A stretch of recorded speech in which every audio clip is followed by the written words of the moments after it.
Ready, set, go. Ready, set, go. We don't do intros. People know this. Yeah, It's we too don't do weird. intros. New studio. Well, same Same place, studio, just but different different background, kind of switched rooms. Anyways, decorations. yeah, kind of fun. But obviously a lot happened this weekend that we just kind of want to digest and talk about. President Nelson died, and obviously there was the shooting in Grand Blanc, Michigan. Just some crazy things, lots of tragedy in the church. Yeah, Sunday felt kind of heavy. Really heavy. And I actually saw, so Riley was gone before this, we met here, and I saw something on the way over here, and it was somebody put on their story like a GoFundMe for the shooter's family, which I actually ended up finding out it was David who did it. Oh, the GoFundMe? The GoFundMe. And it just kind of explained, like, the son of the shooter. They started a GoFundMe, like, years ago for him because he's had a bunch of health issues. And, like, financially, I think they struggle a little bit. And I think he just kind of put in a perspective of this is probably something so hard for them. You know, finding out that your dad is a mass murderer, you know, like, would be pretty devastating. But anyways, it just, like, reading that, and then I donated a little bit of money to it, and just, like, really hit me hard at how amazing, like, members of the church are. Like, the fact that people are already, there's been, like, I think it was put up, like, yesterday, or I don't know when it was. There's already been, like, $23,000 donated. Wow. And we're just like, that's just amazing that somebody, like a mass murderer, came in and shot 10 different people, and just innocent people. Obviously a terrible, terrible thing. And I think just a lot of members of the church are doing the most Christian thing I can think of, which is to love your enemy and to do good to those that hurt you and despitefully use you. You know, it's like that really is the most Christ-like thing I've seen in a while. So it was just like cool to see and be like, wow, people are amazing, and there is still a lot of good in this world, and so many people trying every day to be more like Jesus.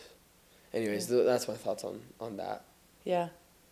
That definitely was sad to figure out that I fell on the same day of President Nelson's passing, because it almost was like we were trying to, like, commemorate President Nelson's life, but then we were also just, like, so brought into this new tragedy.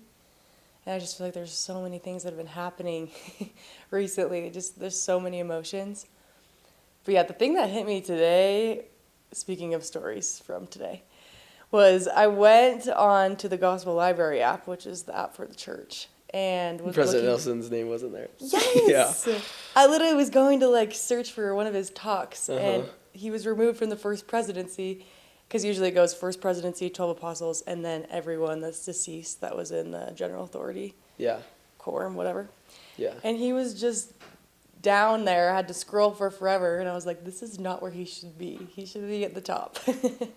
But anyways, that is what hit me, was like, okay, yeah, this is real. He's gone. He's gone. And it's so sad because he was the sweetest soul. But yeah, that's kind of the main purpose of this little podcast, is we just kind of want to talk about what we learned from President Nelson and kind of what he taught and what his main themes were and how he just impacted the church in so many ways. So we love that guy. We're trying to love him. Do our best to commemorate him. I don't know. Yeah. He's honestly just such an impressive individual. Mm-hmm. If you take away all of the church aspects of his life, like take away the fact that he was a prophet, that he's been an apostle for, don't quote me on this, but I think he's been an apostle for like 40 years plus, maybe. Someone fact check him right now. Yeah, fact check me. But he's been an apostle for a long time. So much of his life has been dedicated to just serving. But you take all that away, and he speaks a ton of different languages. He was a heart surgeon. He was on the team that developed the first open heart surgery machine thingy. Which is insane. So crucial for our medical field now. Like, yeah.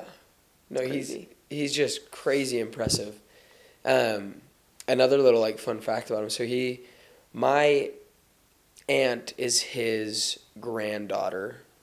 So like my aunt married my uncle. Anyways, I'm not blood related to him, but just hearing stories from her and everything, he has showed up to every family event. Literally anytime any of my cousins had a baby blessing or a baptism, he was there. So supportive. Every single time. And he has so many grandkids. He has like in the 50s grandkids. 50s or 60s, I think. In the 50s, yes. And then my cousins are his great grandkids, which he has over 100 great grandkids. Mm-hmm. And he's still there for all of their events, all the big things going on in their life. Yeah. Which just tells you a lot about who he is and where his priorities are. Oh, yeah.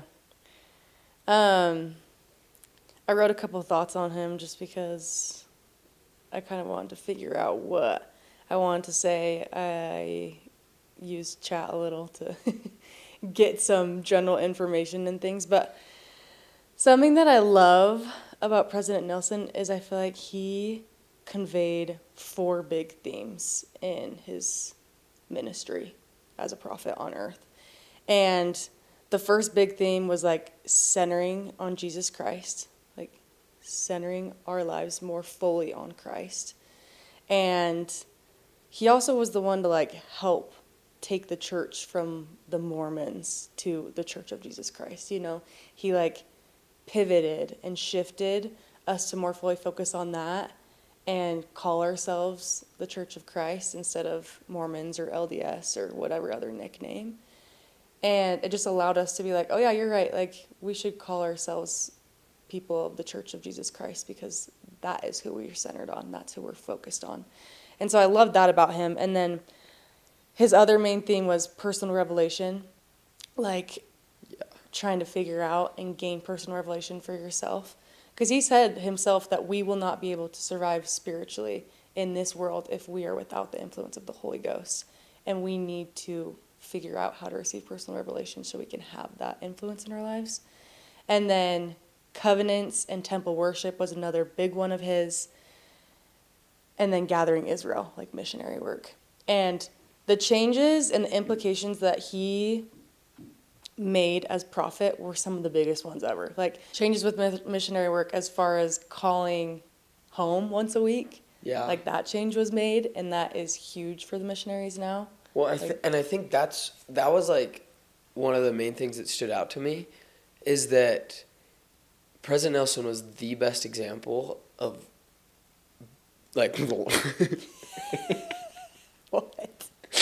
Oh wow, I just freaking brain farted. Anyways, President Nelson was the best example of receiving personal revelation and not being scared to apply it. Yeah. Especially as a prophet, modern day prophet. I mean, obviously that's like his main responsibility, receive revelation and then apply it. But making changes. But yeah, making changes. And a lot of times it's really easy to limit our personal revelation to like a certain box or a certain set of things that we kind of want to hear, if that makes sense. Yeah. Like if you've always wanted to be a doctor, it's really easy to like feel like you should be a doctor and continue to receive personal revelation on that. Mm-hmm. But it's really hard to act and receive personal revelation on something that maybe you're unsure about or something that you've never tested before. Yeah. All of a sudden you've wanted to be a doctor your whole life, you get personal revelation that you need to be a carpenter. I don't know. Just thinking about Jesus. But it's like that's a really hard thing to actually act on, and it's a hard thing to even get that prompting, to put your heart in a place to get that prompting. Mm-hmm.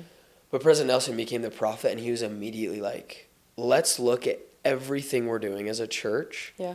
And I want to get personal revelation and revelation for the church on every single thing. Yeah. So with like the missionaries calling home, for example, he read that and he's like, I mean, 30 years ago this made sense when it was super expensive to call home from Brazil. Mm-hmm. But we're living in a world where most of our missionaries have phones. Now all of them have phones. And they can call home and it costs no extra money. And we're a church that is centered on family. Like, why wouldn't we want to want them tend to those call home relationships, once yeah. a week. Like, of course. Well, and mental health too. Like that's another factor Mental as well. health, yeah. But yeah, like he made those changes, which was super good, and I feel like awesome for the missionary field. He's the one that decided to do 2-hour church, and we had Come Follow Me come out right before the pandemic, which was also super inspired. Very inspired. The general conference Saturday sessions where it was like young women and young men type things, like separated. He then combined just to be, people can just come back, everyone's welcome. Ministering was changed, and then temples and the emphasis on covenants was also just like big things. Like he announced 200 new temples when he was a prophet for 7 years. And there's only, before he became a prophet, also you have to fact check me on this, I don't know everything. But I believe there was like 170 or around that number. So he more than doubled it. And he more than doubled it. Yeah. I mean, obviously all those temples that he announced haven't been built and totally finished yet and dedicated, but he announced more than what we currently had when he became the prophet, which is crazy.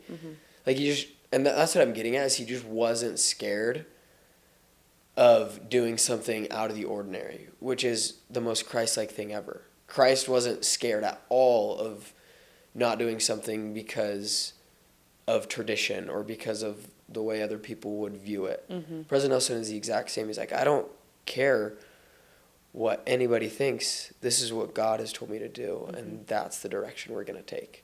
Yeah. And so that's announcing 20 temples. That's changing it to 2-hour church. That's making it so elders quorum and high priest is now just one thing. Combined, yeah, lots of those like things. So many little changes like that. Changes in wording, little adjustments that it's hard to be like, oh, why would we do that? Like we've been doing this for so long. But God told him he has the vision, and we've already seen the fruits of so many of the things that he received, so many of the revelations that he got, and we're going to continue to see way more. Yeah, man, what a guy. Miss him? So good. And then the biggest thing for me, I feel like, and the question I want you that are listening or watching to ask yourself as well is, like, why was President Nelson the prophet during this time of your life? You know, like, why was he the person to be the Lord's mouthpiece for you?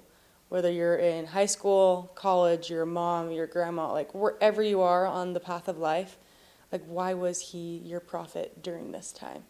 And I pondered that a lot recently, especially within the last couple of days.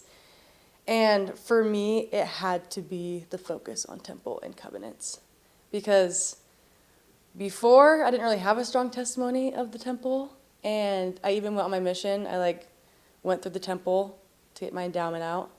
A week before I left my mission, I left on my mission. During the MTC, the temple was closed, so I wasn't able to go. And then my mission didn't have a temple in Brazil, so I also wasn't able to go. And then COVID hit, so then I also wasn't able to go for like another year or so. And then it wasn't until I was back at BYU Hawaii studying in 2021, and this had been 2 full years after I'd gotten my endowment, and I'd never gone through again. Like I'd never entered the temple to do another endowment session. And I was able to go through the first time and feel kind of a little bit more easy about it. And like the thing that President Nelson always said is, if you don't love the temple, go more, not less. And I fully took that to heart. I was like, you know what? This is me. Like, I do not love temples right now. Like, this is not like the strongest part of my testimony. So I'm going to take this advice and I'm going to act on it. And man, over the course of like the last 4 years that I've dedicated myself to going as often as I can, a lot of times, once a month or once a week, whatever is great in the Lord's eyes. But as I strived to do that, my testimony of the temple grew so immensely that like now it's like one of the things that I so believe in. And the power that comes from the temple is so tangible. And I just have this overwhelming testimony of the temple because of his advice. And so like I think about why he was my prophet, and I think about why I love the temple now because of him. I think about why he was my prophet. I think about just the implications that it now has in my life and now our life, being married, and how we have that goal as a couple, and then taking that into the future, there's so much power that is derived from that building because it's the Lord's house. Like, where are you going to go to if you have questions? You're going to go to his house. You're going to go to him directly, and he resides in there. And so that is my biggest takeaway from President Nelson, and just focusing on covenants and how God always has our back. So why would we not strive to, always do our part, because he always fulfills his. And so yeah, that's my little bit on why I love President Nelson. It was cute. It made me cry. And Riley is now the best example of going to the temple every week without fail. Sometimes she's dragging me out and it's late or whatever, but we always make it to the temple. And it's hard sometimes. Like, you can acknowledge that. And sometimes it's hard to fit in your schedule. And I'm a, wife with no kids quite yet. And so I can't even imagine what it's like for moms. But just try your best. Whatever you can give, he willingly accepts and magnifies. So just know that. Yeah. And just real quick to kind of share, my thoughts on maybe why President Nelson was my prophet. I don't know. There was a talk that he gave when I was on my mission. It was to all the YSA, or not even like YSA, but I think just young adults in general, at the conference center. I want to say it was like 2022. And he basically just said that the most important thing in the world is to remember your identity as a child of God. He obviously talked about a lot of other things, but I remember on my mission that hit me so hard. And ever since then, that's been such a massive focus of my testimony, is that I am a son of a heavenly Father, that I am a son of God. And President Nelson had this special ability to help you feel immensely loved, like a very personal, one-on-one love. Even when he's talking to 17 plus million members of the church and whoever else is listening during General Conference, he had the ability to have this look on his face and this feeling that he was talking directly to you. So true. And I've had a couple moments where I've met President Nelson in person and I've seen him interact with other people, and nothing but love emanates from the way he looks at you and the way he interacts with you. He truly is the perfect example at going after the one and loving the one. Mm-hmm. And I just love him for that. Yeah. Well, too, just really quick, yesterday I posted on my story, there's like a quote that says, "Be living proof of a loving God." And I put it side by side with President Nelson, and I was like, President Nelson was the perfect example of this. Like, he showed everyone what it looked like to be loved and to show proof that there is a loving God because he loved other people. And so we just love him a lot. And hopefully you can comment some of your favorite things, like favorite quotes, favorite talks, whatever. Yeah. And just the last invite, this Sunday, our bishop stood up and he bore his testimony at President Nelson, and then he bore his testimony about what our new prophet will be, President Oaks. And he just encouraged every single one of us this week to pray for him and to pray to receive revelation and a testimony that he is the next called prophet of God. Which such a good invite. Such a good invite, and it's just an invite I want to extend to anybody listening. Yeah. To President Nelson was the most amazing prophet and the most amazing person. And he's gone, and his legacy will live on forever. But we have a new prophet, and that's amazing. And I think we can all pray for him and try our best to receive personal revelation that he is the next prophet of the Church of Jesus Christ of Latter-day Saints. Yeah. And just last thought, I think how divine is it that they were both called into the apostleship the same day. President Nelson was set apart before President Oaks, which has led President Nelson to be the prophet at this time instead of President Oaks, which he's a doctor, he's a surgeon, he led us through a pandemic. He was also older than President Oaks. So he had his time as our prophet. Now it's President Oaks, a lawyer, a person that is one of the most knowledgeable people on the U.S. Constitution and on how we can live in a country, in the U.S., and abide by the laws here, but also how we can fit that into religion, especially when so many religious freedoms and rights are under attack and will continue to be under attack in the world and in this country over the next years. And I just believe that was so divine and inspired.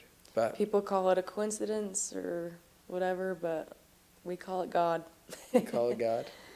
Yeah, really, And, so divine. And it really is my testimony that President Nelson was a prophet of God. And so is President Oaks. Mm-hmm. And we'll see y'all next week. Go give him heaven. Go give him heaven.